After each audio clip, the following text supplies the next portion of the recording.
얼마 전에 박한수 목사님의 설교를 잠깐 듣는 가운데서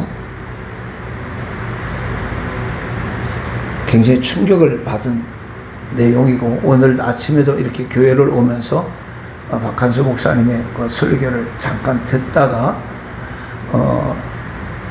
중동의 리비아의 그 카다피 축출됐잖아, 그죠? 그리고 동아건설의 최원순 씨 잠깐 보면서 느꼈던 것들을 생각하는데, 땀을 흘리고 수고하지 않고 노력하지 않으면 좋은 결과가 맺을 수가 없다. 박한수 목사님 설교 중에 굉장히 충격을 지난주간에 받았던 것은 뭐냐? 어느 교회 목사님이 부임을 했는데 회개하라, 그 다음에 봉사하라 그랬더니 예배 후에 장로님 권사님들이 오셔서 목사님 우리 교회에서 나가주십시오. 우리 교인들이 일주일 동안 사회에서 일하고 수고했는데 교회 와서 우리에게 복받아라, 건강해라, 잘 살아라, 이런 설교를 해야지 회개하라, 봉사하라 부담스럽습니다. 우리 교회는 맞지 않습니다. 나갑시다. 그 목사님이 설교를 지금 하고 있지 않대요. 왜? 받지를 않으니까.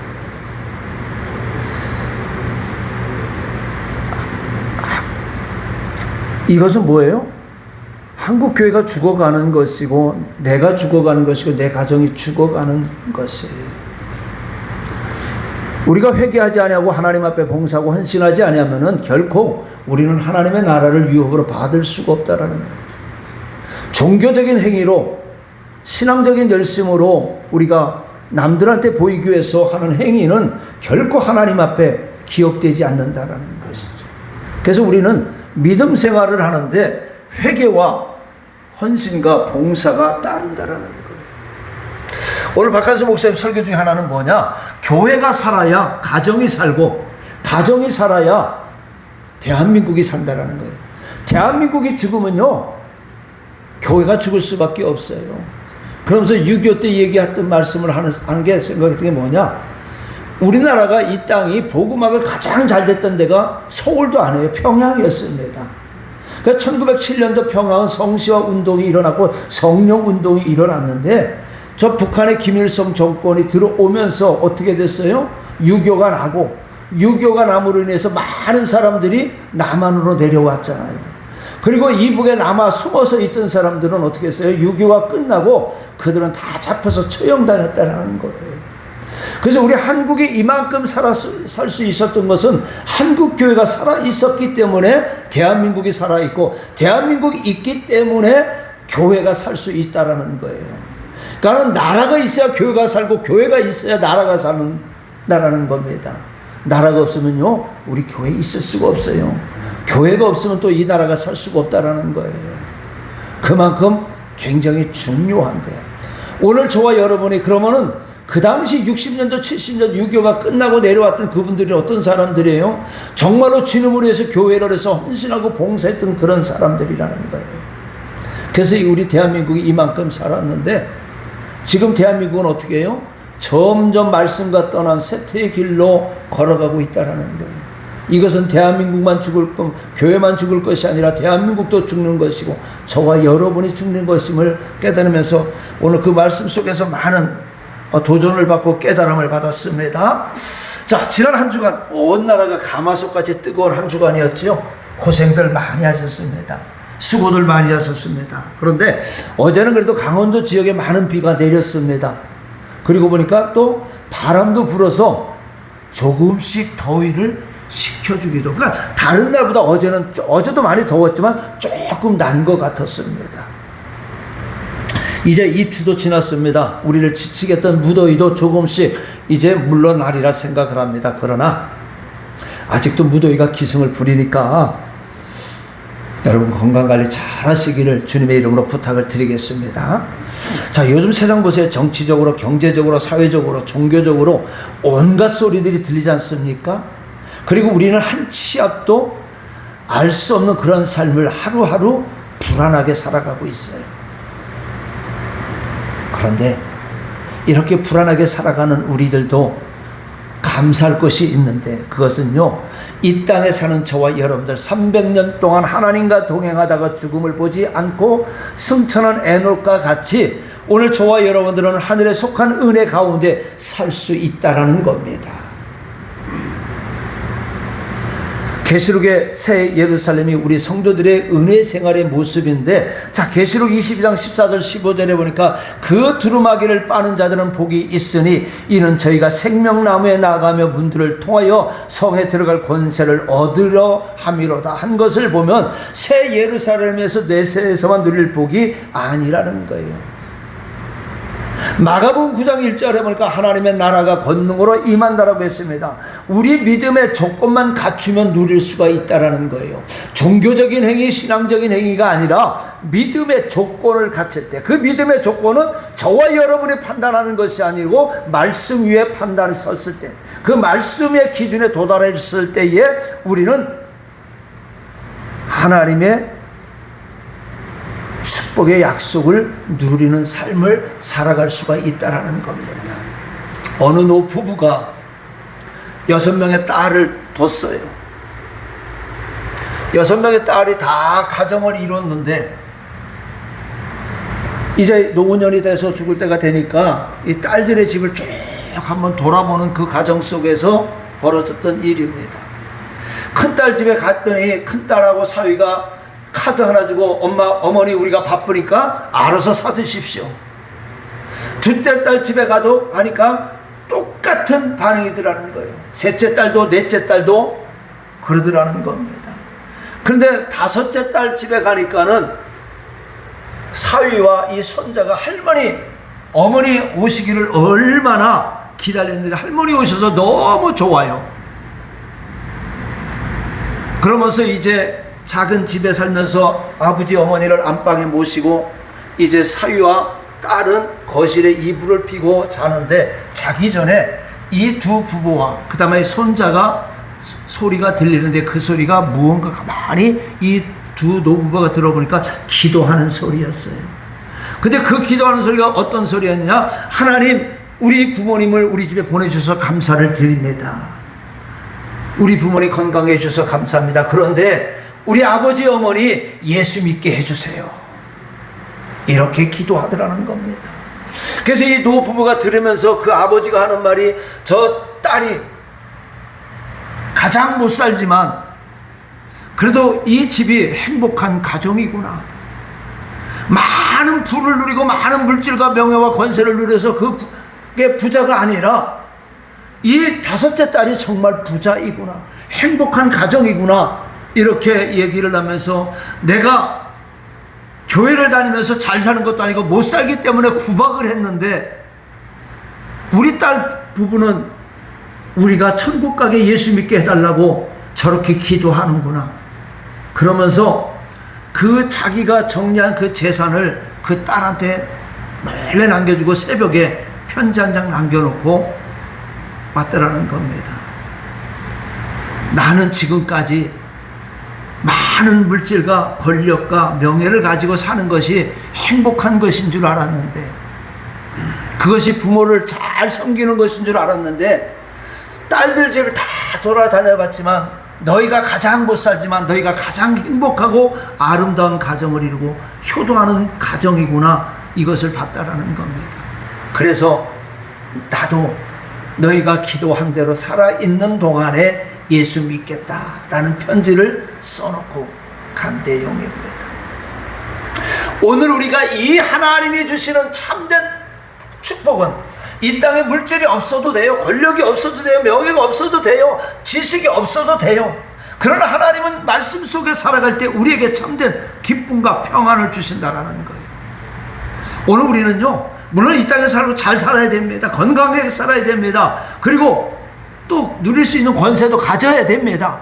또 배울 지식도 가져야 됩니다. 그러나 예수가 있는 복된 가정, 예수가 있는 삶을 저와 여러분이 살아가야 된다는 겁니다. 이런 믿음의 조건만 우리는 갖추면 하나님의 약속된 복을 이 땅에서 누릴 수가 있다는 겁니다. 그래서 오늘 그 말씀을 더 자세히 설명하면서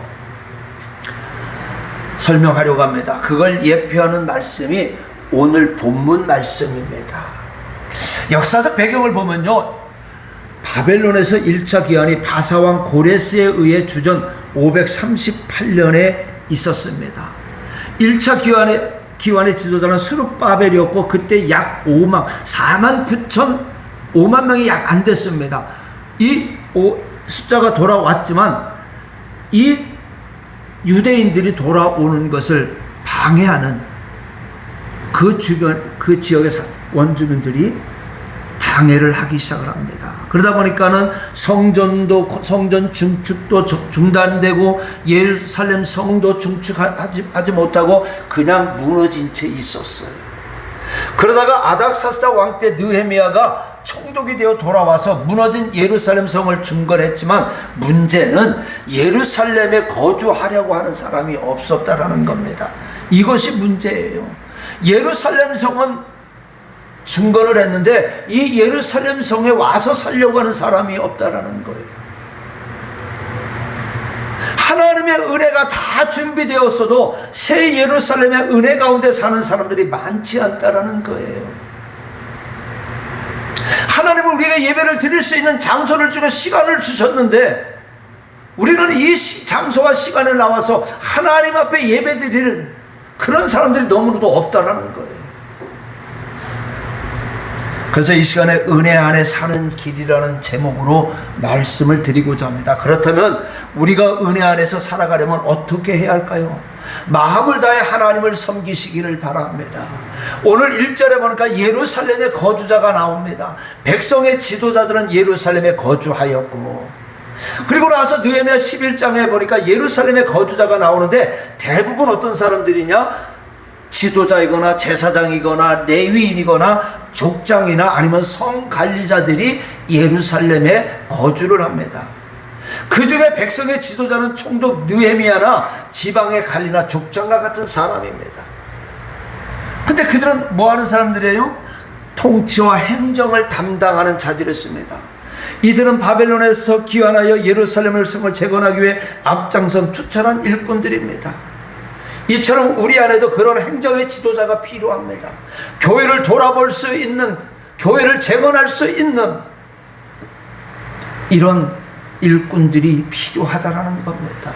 하나님께 순복하는 우리의 마음이라는 거예요.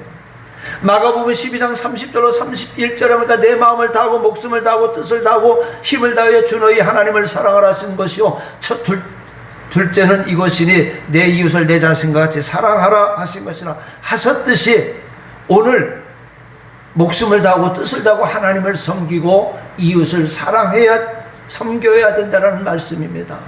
우리가 어떻게 하면 영생을 얻을 수 있습니까? 이렇게 주님 앞에 제자들이 물을 때 주님은 이 말씀으로 대답하셨듯이 구원은 믿음으로 받지만 생명의 풍성함은 하나님을 경외함으로 받는 거예요. 오늘 구원은요, 우리가 주님을 믿음으로 고백하고 시인할 때 우리가 구원을 받습니다. 그러나 오늘 이 땅에 살면서 생명의 풍성함은 하나님을 경외함으로 우리가 누릴 수 있는 겁니다. 하나님을 사랑하고 이웃을 위해 기도와 도움으로 섬기시기를 바랍니다. 그러면 은혜를 누리게 되어지는 거예요. 요한 서신에도 보니까요, 그것이 은혜를 누리는 비밀이라고 그랬습니다. 사랑하는 것이 은혜를 누리는 비결이라고 했습니다. 요즘 사람들이 100이면 100 스마트폰에 붙들려 살고 있는데 뭘 보고 있는지는 모르겠습니다. 오늘 우리는 가려서 신앙에 붙들려야지 세상에 붙들리면 안 된다는 겁니다. 야고보서 4장 6절로 10절에도 이렇게 말씀합니다. 그러나 더욱 큰 은혜를 주시나니 그러므로 일렀으되 하나님의 교만한 자를 물리치시고 겸손한 자에게 은혜를 주신다. 하나님을 가까이 하라. 그러면 너희를 가까이 하시리로다. 죄인들아 손을 깨끗이 하라. 주 앞에서 낮추라. 그러면 주께서 너희를 높으시리라. 우리가 겸손할 때 하나님은 은혜를 주신다고 그랬어요. 하나님과 가까이 할 때에 하나님은 우리를 깨끗게 하신다고 그랬습니다. 그리고 우리가 주님 앞에 낮춰질 때에 하나님은 우리를 높여주신다고 했어요. 하나님을 바라보는 삶을 사시기를 주님의 이름으로 부탁을 드립니다. 여러분, 세상 일이 아무리 바쁘고요 뭐해도 하나님 의지하시기 바랍니다. 하나님 바라보시기를 바랍니다. 이것이 하나님을 경외하는 것이 오늘 저와 여러분들이 은혜 받는 삶을 살아갈 수가 있는 겁니다. 자, 그 다음에 하나님 앞에 예배하시기 바랍니다. 그 다음에 두 번째, 예루살렘의 두 번째 거주자는 누구인가요? 느헤미야 11장 18절에 보니까 거룩한 성의 레위 사람은 모두 284명이었느니라. 자, 레위인들은 어떤 사람들이에요? 그들은요, 종교의 의무를 담당하는 제사장으로서 제사와 예배가 주 임무였어요. 그래서 느헤미야 11장 22절에 찬양하는 야삽 자손들도 예루살렘에 거주했습니다.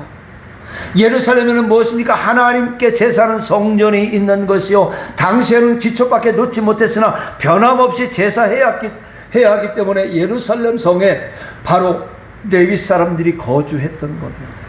성전이 있든 없든 이 일은 그칠 수가 없는 거예요. 무엇이요? 하나님 앞에 예배드리는 것은 그칠 수가 없다라는 겁니다.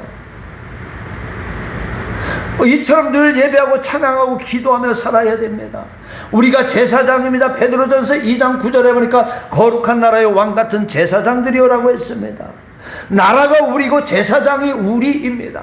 우리는 보통 제사장이 아니라 솔로몬이나 다윗과 같은 제사장입니다. 그러므로 솔로몬이나 다윗의 제사는요, 나라 전체를 대표하는 제사라는 거예요. 이처럼 우리가 나라니까 우리 몸과 마음을 다들여 하나님을 경외해야 됩니다.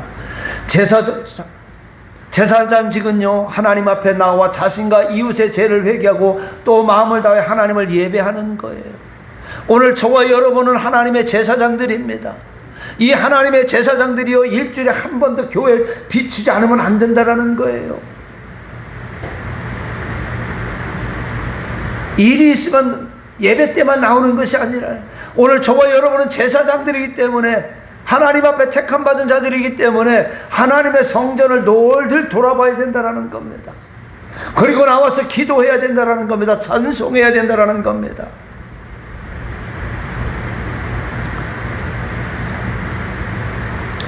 늘 예배하는 자가 하늘의 은혜 가운데 살아가는 거예요. 근데 이 땅에서 다니는 인력이 얼마나 큰지 몸과 마음을 다들여 열심히 하지 않으면 땅으로 떨어지고 맙니다. 오늘 저와 여러분이 하나님 앞에 나와서 하나님을 만나지 않으면요, 일주일 동안 한번 살아가 보세요. 어떤 사람들 만납니까? 오늘 불평하는 사람 만납니다. 원망하는 사람 만납니다. 시기하고 질투하는 사람들 만납니다. 은혜의 사람을 만날 수가 없는 거예요. 내가 하나님과 늘 동행하지 못하니까 내 입에서도 불평, 불만, 원망, 시기, 질투가 나가고 감사가 나가지 않는 거예요. 그러다 보니까 하나님이 주시는 그 은혜 속에 우리는 살아가지 못한다는 겁니다. 우리는 늘 하나님 앞에 열심히 하지 못하다 보니까 한 주에 받았던 은혜를 땅에 떨어뜨리고 한 주를 살아가는 거예요. 그래서 우리가 이 주일날 받은 은혜를 떨어뜨리지 않기 위해서는 우리가 어떻게 해요? 늘 하나님과 가까이 해야 된다는 사람. 하나님과 가까이 한다는 건 뭐예요? 성전을 늘 다닌다는 거예요. 여러분, 이웃집은 잘 갑니다. 일락을 즐기는 데는 잘 가는데 왜 하나님 앞에 나와, 하나님 집에 나와 기도하는 것을 왜 그렇게 싫어합니까? 이것이 우리가 사는 길이 아니라 우리가 죽어가는 길입니다. 내 가정이 사는 길이 아니라 내 가정이 죽어가는 길이고 우리 교회가 죽어가는 길이라는 겁니다. 자, 그렇기 때문에 우리가 땅에 떨어지지 않게 해서 독수리 딸개치며 올라가듯이 하나님을 경외함에 부족하지 말아야 된다는 겁니다. 계시록 21장 12절에 보니까 크고 높은 성곽이 있고 12문이 있는데 문에 12천사가 있고 그 문들 위에 이름을 썼으니 이스라엘 자손 12지파의 이름들이라. 이스라엘 자손 12지파의 이름들이 기록된 것은 그 믿음이 아니고는 들어갈 수 없다라는 거예요. 성곽의 기초석에 12사도의 이름이 있었는데 그 역시 오직 예수의 정통신앙 없이는 들어갈 수 없다라는 뜻입니다. 용산에 가면 신용산 교회가 있어요. 옛날에 용산 시장가에 있었습니다. 그래서 늘 우리는 학교를 다니면서 그 앞으로 다녔는데 그 교회 가면 지금은 그 교회 역사 히스토리를 1층에 쭉 기록해 놨습니다. 그럴 때 봤더니 어느 장로님이 이 교회가 물에 잠겼을 때 어떻게 헌신하고 했던 것들이 이렇게 나와 있다는, 어떤 권사님이 이렇게 했다는 일들이 딱 기록되면서, 이래서 이 교회가 이렇게 여기까지 버텨왔고, 그 교회는요, 그 예배당들이 몇 군데가 있는데 외국인들이 전용으로 예배드리는 예배 장소가 있고,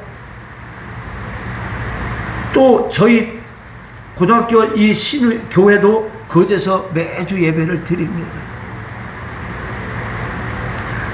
그러니까 그 교회는 그 시장 통해서 장사하던 사람들이, 정말로 그 용산에서 가장 못 살던 사람들이 살았던 그 교회가 지금은 세계 만방에 사람들이 모여서 예배를 드리는 교회가 되어졌는데요.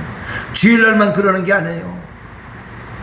매일 돌아가면서 그 교회는 외국인들이, 우리 한국인들이, 또 그 용산교회 교인들이 모여서 예배를 드리고 기도하고 찬송하다라는 거예요. 오늘 이 믿음이 없이는 우리는 이 하나님의 약속된 이 천국의 성에 들어갈 수가 없다라는 거예요. 성곽의 기초석에 12사도의 이름이 있었는데, 그 역시 오직 예수의 정통신앙 없이는 들어갈 수 없다라는 뜻입니다. 예수 없이 우리의 어떤 행위, 어떤 열심 가지고 들어가는 것이 아니라 오늘 믿음 없이는 들어갈 수가 없다라는 거예요.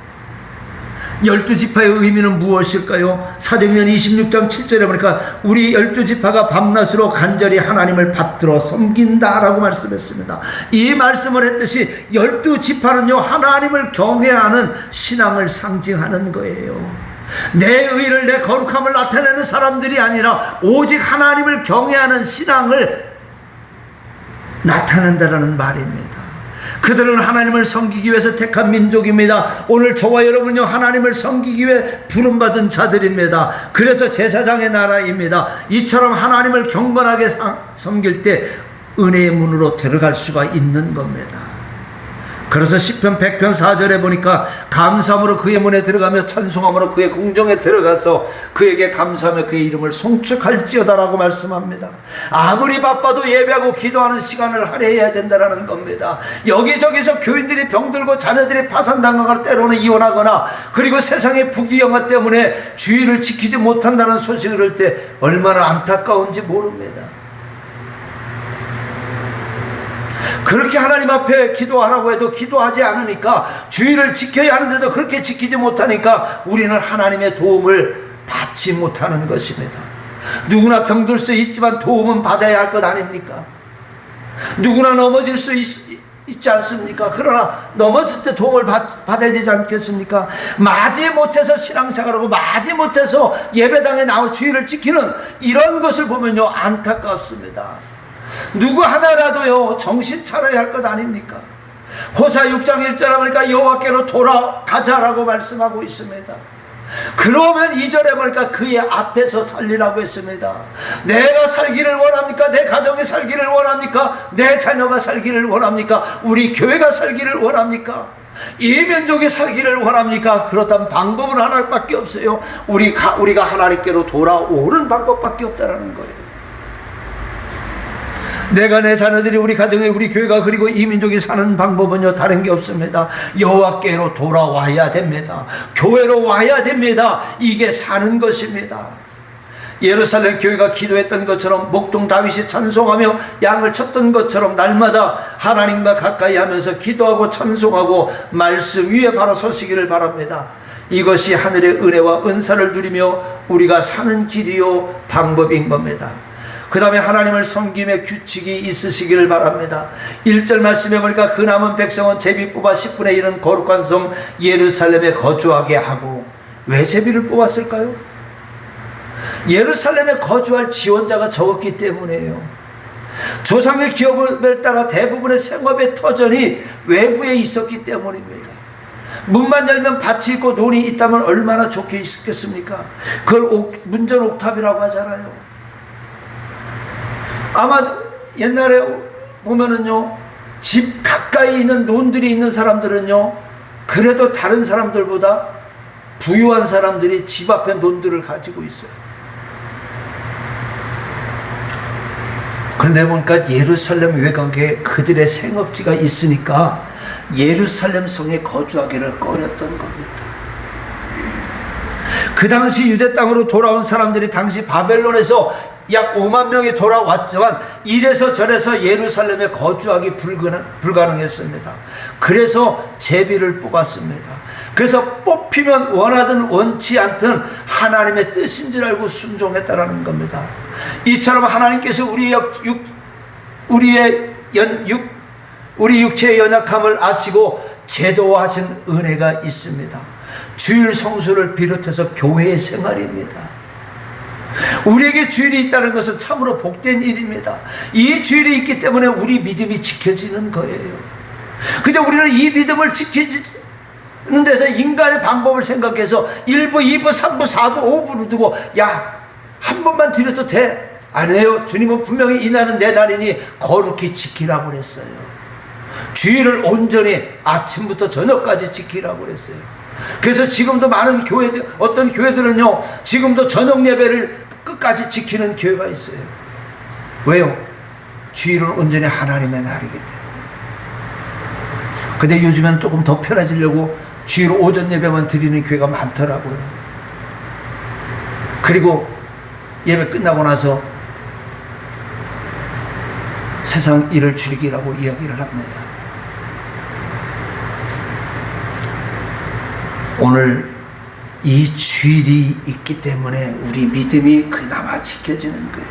교회는요, 단순히 예배하는 것이 아닙니다. 천국의 훈련소예요. 천국 훈련 잘 받아야 이 땅에서부터 천국을 누리고 살고 장차 천국에도 들어갈 수가 있습니다. 훈련 잘 받은 병사들은요, 어떤 전쟁이라도 두렵지 않아요. 어떤 적을 만나도 두렵지 않아요. 왜? 내가 훈련에 몸에 배웠기 때문에. 그러나 훈련을 받지 못한 사람들은요, 적이 나타나면 우왕좌왕합니다. 요즘 군인들은요, 수류탄도 자신 없으면 던지지 말라고 한다고. 훈련소에서 수류탄을 던지는 연습을 해봐야 문제가 생겼을 때 수류탄도 던질 수가 있는데 지금 그렇게 하지 못한다라는 거예요. 총을 열심히 쏴봐야 총을 쏠 수가 있는 것 아닙니까? 우리도 마찬가지예요. 우리가 이 땅에서 예배 생활을 통해서 훈련을 잘 받아야 천국에 올라가서 천국 백성으로서의 삶을 살아갈 수가 있는 거예요. 우리 이상목 목사님이 계시지만 우리 처음에 미국 갔었을 때에 이상목 목사님이 영어를 회화를 잘하시니까는 하는데 나머지 분들은 우왕좌왕하는 거예요. 이 입국 게이트를 나가야 되는데 뭘 물어보면 알아들어야 되잖아요. 못 알아들으니까 멍멍하고 있다가 한참 걸리고. 근데 이상목 목사님은 하니까 딱 가고 또 가는 데마다 잘합니다.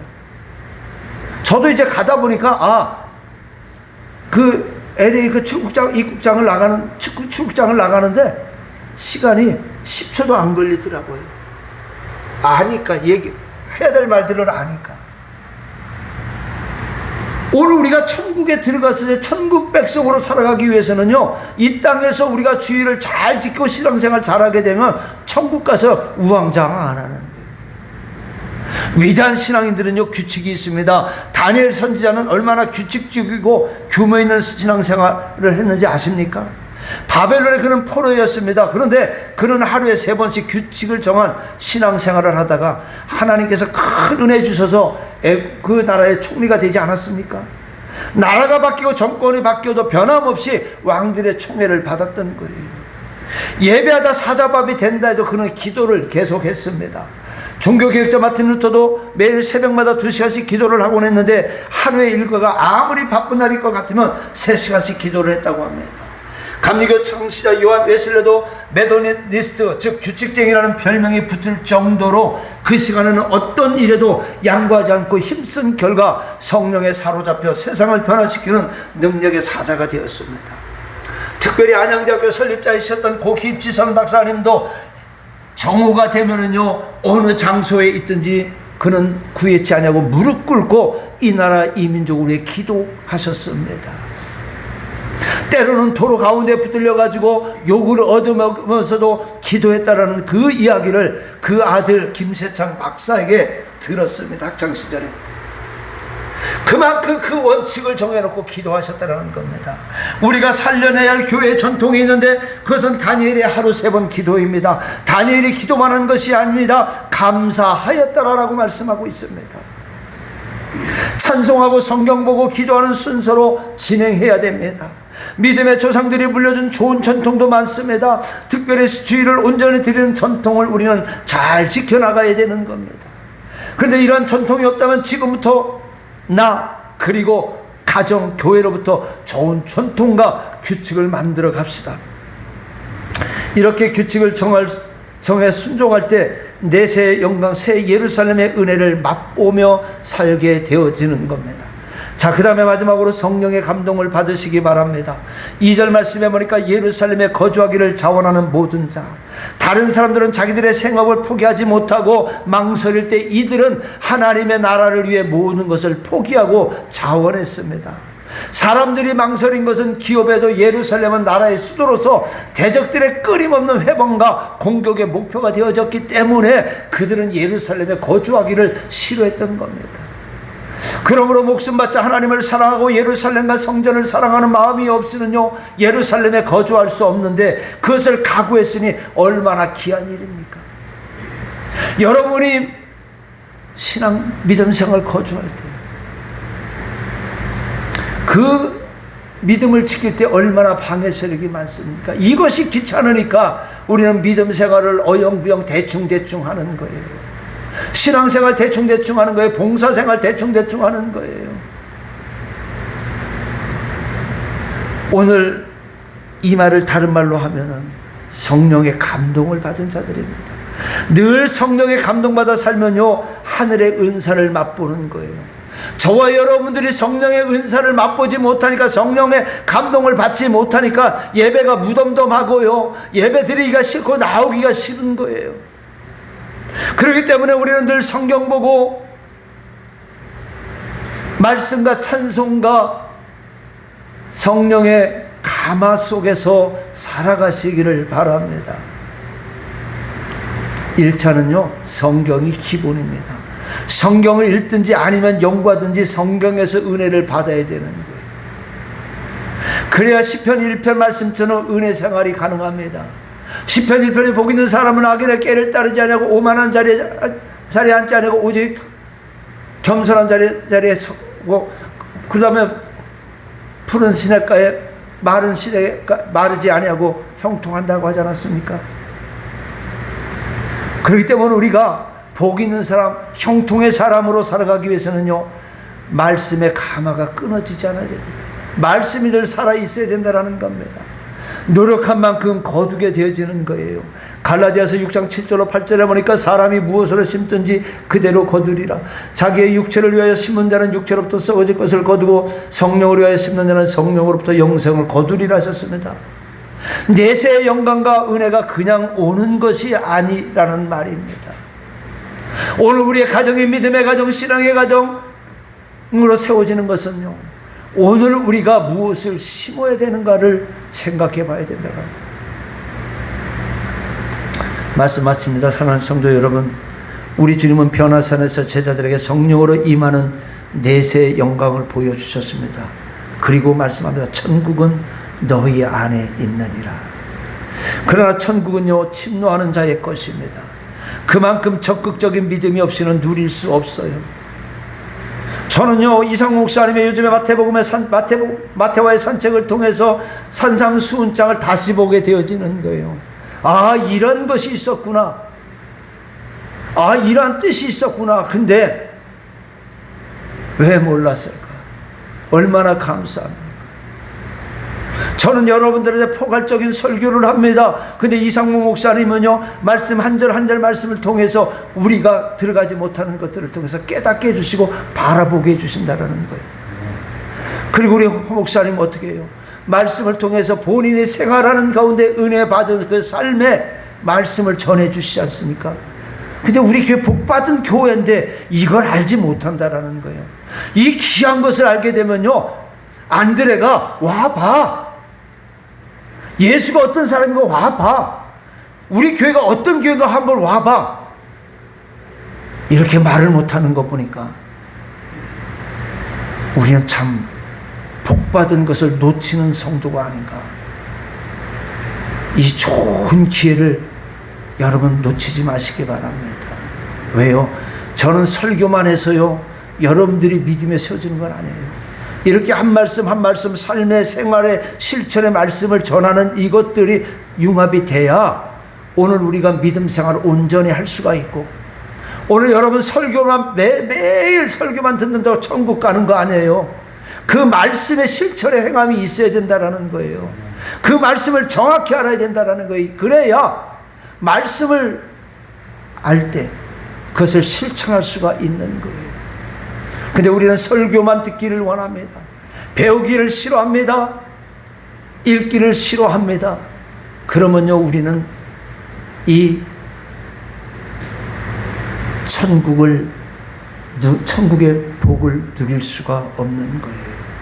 그러므로 이 땅에 사는 동안 주일 성수 잘 하시고 마음을 다해 하나님을 예배하고 늘 말씀의 은혜를 받으면서 하나님을 잘 섬겨 하나님과 동행한 에녹과 같이 하늘의 은혜 가운데 사는 복된 성도들이 되시기를 주님의 이름으로 간절히 축원합니다. 은혜로우신 아버지 하나님, 우리가 은혜 안에 살기를 원합니다. 그러나 은혜 안에 살기를 원하지만 우리는 그 은혜 속에서 아버지와 늘 떠나는 삶을 살아갑니다. 이 시간에 이제 말씀을 통해서 아버지 하나님 앞에 나와 예배드리기를 즐겨하게 해주시고, 기도하기를 즐겨 해주시고, 찬송 부르기를 즐겨 해주시고, 아버지 하나님 예배드리기를 즐겨하는 저희들 되게 하여 주시옵소서. 그래서 성령의 감동 속에서 우리가 늘 충만케 하여 주시옵소서. 예수님의 이름으로 기도드리옵나이다. 아멘.